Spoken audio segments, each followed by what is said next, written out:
Hello! So today's video is going to be an exploration of one of the most intriguing concepts in 20th century philosophy, and that concept is Wittgenstein's notion of the language game.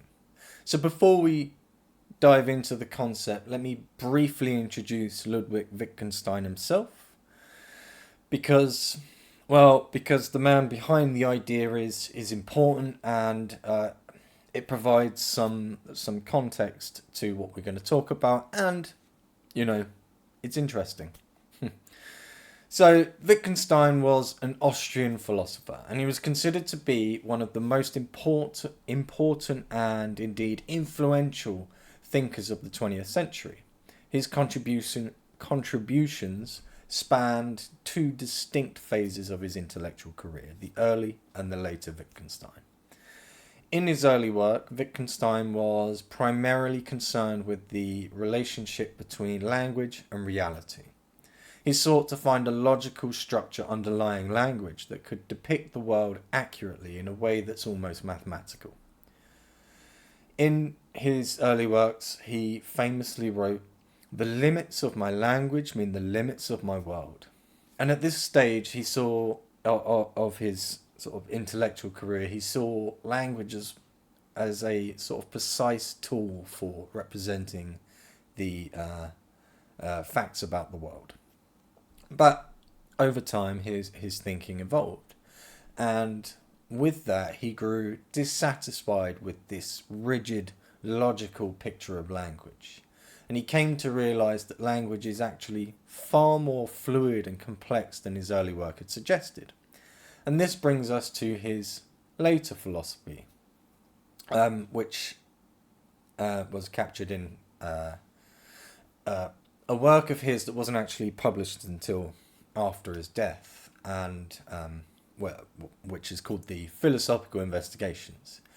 And it is here that, in the Philosophical Investigations, that Wittgenstein introduces his metaphor of language games, which has revolutionized how we think about language, meaning, and indeed human communication.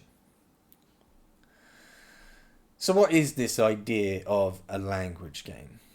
Well, let me start by saying that Wittgenstein wasn't trying to suggest that language is in some way trivial, like some child's game. Instead, he wanted us to think about language as a dynamic activity governed by rules. Rules that are not necessarily rigid, but are contextual, flexible, and evolve according to the needs of the participants. The basic notion behind a language game is that the meaning of words doesn't arise in isolation as some kind of fixed property attached to a word. Rather, meaning is generated through use within specific contexts. Language, Wittgenstein argued, is something we play, much like we play a game. Just as a game has rules and players, language is a system that operates within a framework of implicit rules that we, as speakers, understand and follow, though not always consciously. Now think about a game for a moment. In a game like chess, you have clearly defined rules. You can only move the rook in straight lines, the bishop in diagonals, and so on. Everyone agrees on those rules, and this shared agreement makes it possible to play the game. However, there's a lot more to games than just rules. There's also strategy, tactics, and the possibility of creativity within the framework of those rules. The meaning of any particular move in chess depends not just on the move itself, but on the context, what's happening in the game at that particular moment. In the same way, Wittgenstein argues the meaning of words is not something fixed or absolute. It's something that emerges through use within specific contexts. The phrase language games captures this dynamic nature of language, where the rules can shift depending on the situation. So let's explore this a little further. So One of Wittgenstein's most significant insights is that words don't have intrinsic universal meanings. Instead, their meanings depend on the context in which they're used. This is actually a radical departure from the traditional view of language. For much of Western philosophy, language had been seen as something with a stable underlying structure. Philosophers sought to define words precisely, thinking that doing so would bring clarity and obviously eliminate confusion. But Wittgenstein's insight was that meaning is not a fixed thing, rather it's fluid and dynamic. So let's take an example. Consider the word game itself. What is a game? If I asked you to define game, you might come up with something like an activity with rules and a goal. But think for a moment about how many different kinds of games there are. There are board games like chess, sports like football, card games, role-playing games, video games, and so on. Some games are competitive, but others, like playing with a child, might have no clear goal at all. Some games are physical, whereas others are entirely mental. The point is that there isn't one single characteristic that defines all games. Instead, there are overlapping similarities between different games. Wittgenstein calls this a family resemblance. Just as members of a family may resemble each other in different ways, one may have the same nose as their father, another the same eyes as their mother, and so on. So too do different uses of words share certain resemblances, but no single essence. This idea of family resemblance is central to Wittgenstein's thinking about language. Words don't have a single unchanging essence, rather they are connected through a network of similarities. This is where the flexibility of Wittgenstein's language games really come into play. Language isn't bound by a rigid logical framework. Instead, it's a series of practices, each within their own set of rules. What is important is how words function in specific situations. And this brings us to the idea of rule following in language. Just as games are governed by rules, so too is language governed by the rules of the game. But unlike a formal game, the rules of language are not often explicitly stated. They're learned through participation. Wittgenstein argues that knowing how to use a word isn't about understanding some abstract definition, it's about knowing how to apply it in a particular context. For example, when a child learns to use the word dog, they don't learn it by studying a definition in a dictionary. Instead, they learn it through use. They learn what a dog is by seeing dogs, hearing the word dog used in different situations, and gradually coming to understand when and how to use the word. The rules of how to use the word dog are not taught explicitly, but are learned through practice.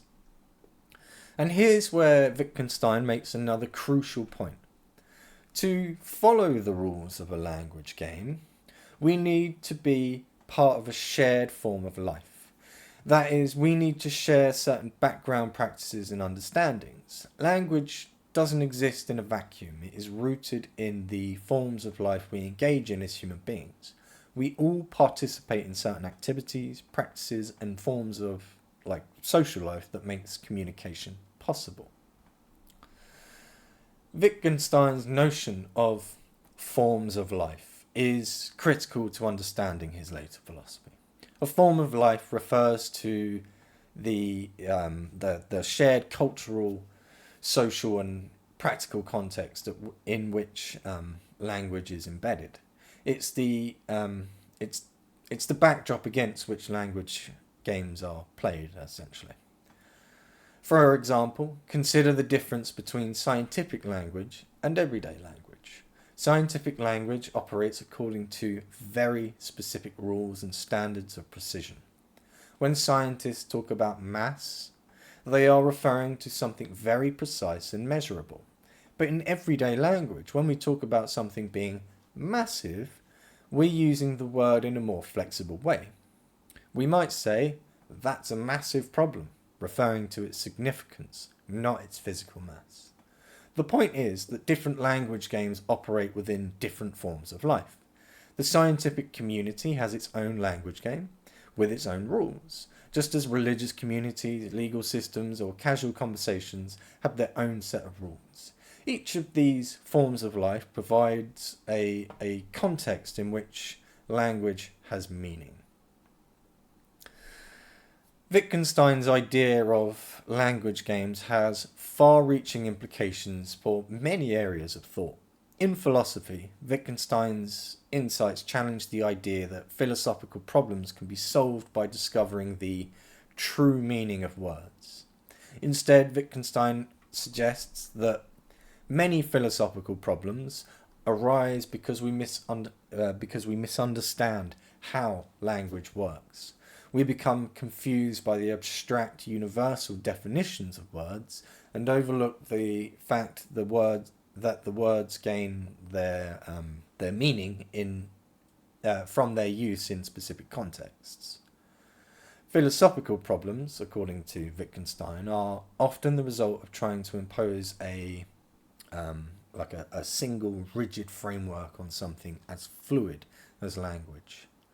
The role of philosophy then is not to construct grand theories, but to clear up these confusions by looking closely at how language is used in everyday life. In science, Wittgenstein's ideas raise questions about the nature of scientific language. While science strives for precision and objectivity, Wittgenstein's insights suggest that even scientific concepts gain their meaning from the particular practices and the contexts in which they're used. The language game of science is different from the language game of everyday conversation, but both are rooted in human practices. In society more broadly, Wittgenstein's philosophy encourages us to be more attentive to the diversity of language games. It reminds us that different communities, cultures and disciplines all have their own forms of life, their own ways of using language. Understanding this can foster greater empathy and communication across different contexts. So in closing, it's important to note that Wittgenstein didn't see his work as providing answers or solutions to the philosophical problems in the traditional sense. Rather, he saw philosophy as a kind of therapy. Philosophers should help us untangle the linguistic confusions that lead to philosophical problems.